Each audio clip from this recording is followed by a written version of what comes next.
या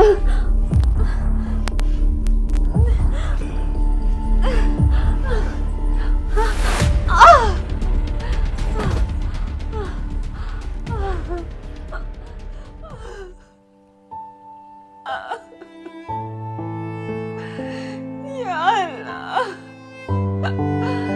ये क्या कर दिया।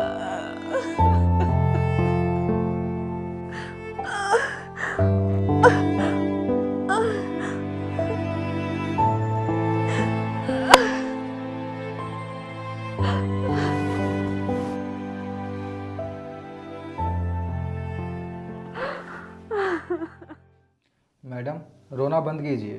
बताइए बात क्या है?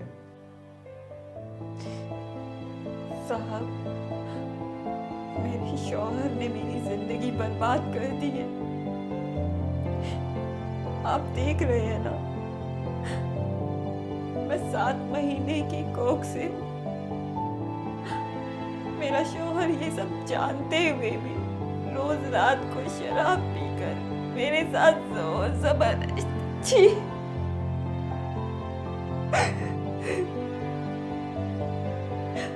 साहब,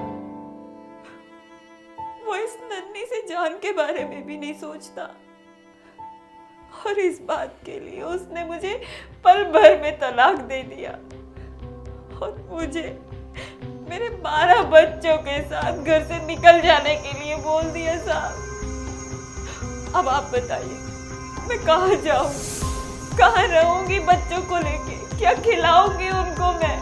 साहब, आप ही बताइए, हम मुस्लिम औरतों के साथ भारत में कब तक जाती होती रहेगी कुरान और हदीस के नाम पे। तो मैडम, आप अपनी जाति से क्यों रही हैं?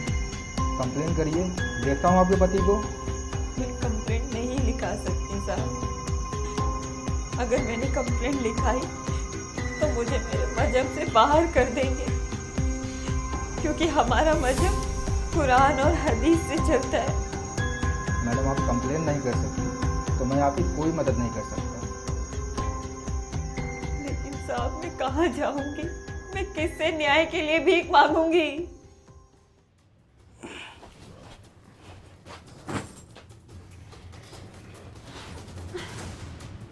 चल।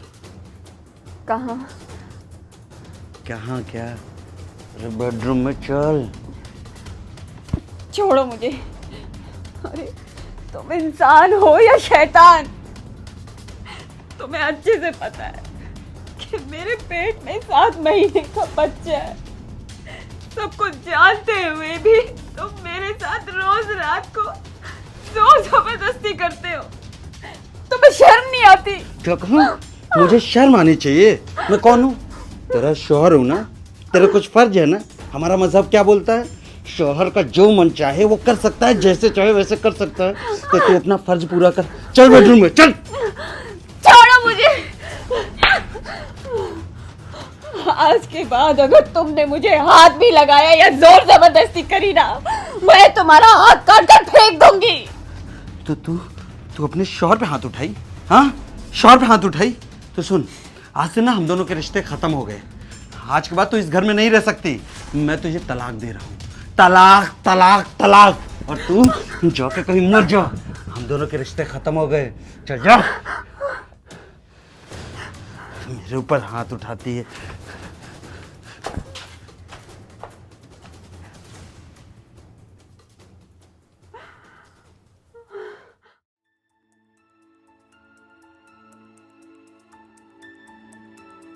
आसिफ के अब्बू, आप अभी तक सो ही रहे हैं? उठ जाइए, मैंने खाना लगा दिया है। हरामजादी, तू यहाँ क्या कर रही? हाँ, हम दोनों का तो रिश्ता खत्म हो चुका है ना। मैंने तुझे तलाक दे दिया है ना। तो तू यहाँ क्या कर रही है? चल निकल। आप ऐसी बातें मत करिए। वो तो आप कल नशे में थे, इसीलिए आपने मुझे गुस्से में इतना कुछ बोल दिया। हमारे तो 12 बच्चे और 13वां कोख में। मैं कहाँ ले जाऊंगी इनको, क्या खिलाऊंगी? उससे मुझे कोई मतलब नहीं है। हम दोनों का रिश्ता खराब हो चुका है और तेरे ऊपर ना शैतान सवार हो चुका है। तू अगर हमारे मजहब को समझती तो मेरा दर्द समझती। खबीस की बच्ची, हराफा, तू मेरे घर से निकल जा। चल निकल जा। देखिए, आपको जो बोलना है बोल लीजिए, लेकिन मैं ये घर छोड़कर कहीं नहीं जाने वाली। रही मजहब की बात, तो हमारे मजहब में तो शराब पीना भी हराम है, लेकिन आप हर रोज शराब पीकर आते हो। हमारे मजहब में तो पराई औरत को देखना भी हराम है, लेकिन आप हर रोज ऑफिस में पराई औरत के साथ हम बिस्तर होकर आते हो। आपको जो करना है कर लीजिए, मैं ये घर छोड़कर कहीं नहीं जाऊंगी। क्या कहा शैतान की बच्ची? चप्पल से मार के भगाऊंगा तुझे। चल निकल। साली हरामजादी, तू मुझसे जबान लड़ाएगी, मुझे मजहब का पाठ पढ़ाएगी। चल निकल जा, चल निकल जा इस घर से। मैं पुलिस के पास जाऊंगी। हाँ तो जहां तुझे जाना है जा। जो हमारे मजहब को फॉलो नहीं कर सकता, जो हमारे शरिया को नहीं समझता, वो मेरे घर पे नहीं रह सकता। और हम दोनों का तलाक हो चुका है। चल निकल, जहां जाना है जा, जो करना है कर। अरे बोला ना जा। पुलिस के पास जाएगी, पुलिस से डरा रही है।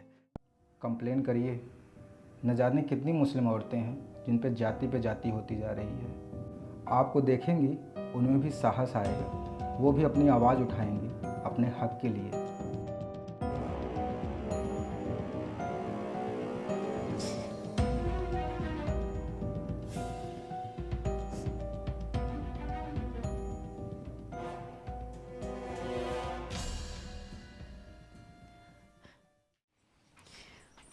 बैठे साहब।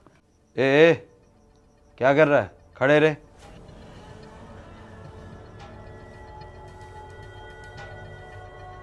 हाँ बोल, यहाँ क्या करने आया है? आपकी बीवी ने आपके खिलाफ कंप्लेन किया है। अरे किस बात के लिए कंप्लेन किया है? आपने उनको तलाक दिया है इसलिए। हाँ तो इसमें कौन सी बड़ी बात है? मैं इससे निकाह करूं, तलाक दूं, हलाला करवाऊं, उससे तुझे क्या मतलब है? ये हम लोगों का घरेलू मसला है। तू यहाँ क्या करने आया है? हाँ, ये हमारे कुरान और हदीस का मामला है। चल निकल।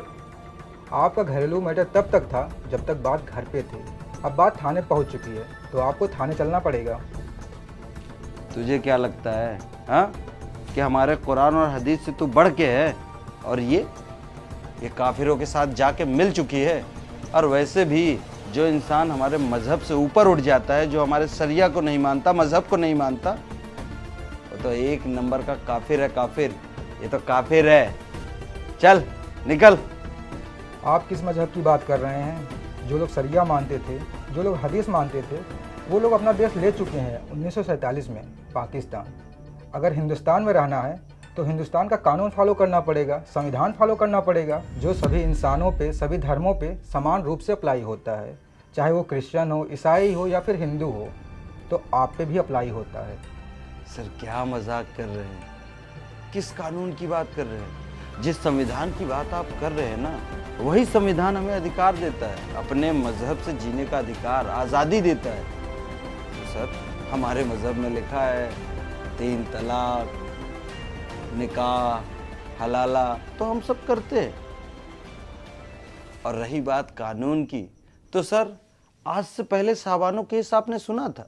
जो आज हमारा केस है ना, यही केस था। सर हम मुसलमान ना, जब से हमारा मजहब आया है ना, हमें एकता बहुत है।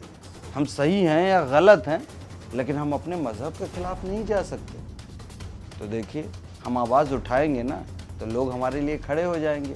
जैसे साबानो केस में संसद भवन में नया बिल लाया गया सिर्फ हम जैसे माइनॉरिटी के लिए। तो आपको क्या लगता है कि चौकी में ले जाकर आप क्या करेंगे? सर एक आवाज़ देंगे ना तो लाखों नेता चौकी पर भागते हुए आएंगे। पता है क्यों? उनको सत्ता में रहना है, और उनको अगर सत्ता में रहना है ना तो हमारे आगे पीछे तो डोलना ही पड़ेगा। हम जैसा बोलेंगे वैसा ही करना पड़ेगा। वैसे भी सर ये तो आपके साथ मिलकर काफिर हो चुकी है, क्योंकि ये काफिरों का साथ दे रही है। ये तो हमारे मजहब से बाहर जाके केस करवा चुकी है। तो वैसे भी सर इसको जीने का अधिकार है नहीं, क्योंकि हमारे मजहब के खिलाफ जो भी आवाज़ उठाएगा ना, वो तो इस दुनिया में नहीं जी सकता ना सर। हो गया आपका लेक्चर, अब थाने चलें? चलिए सर, चुटकी बजाएंगे, 2 मिनट में बाहर आ जाएंगे। चलिए। हमें आप लोगों के प्यार और सपोर्ट की बहुत ज़रूरत है, तो आप हमें सपोर्ट ज़रूर करें ताकि हम और प्रोत्साहित होकर अपना काम करते रहें।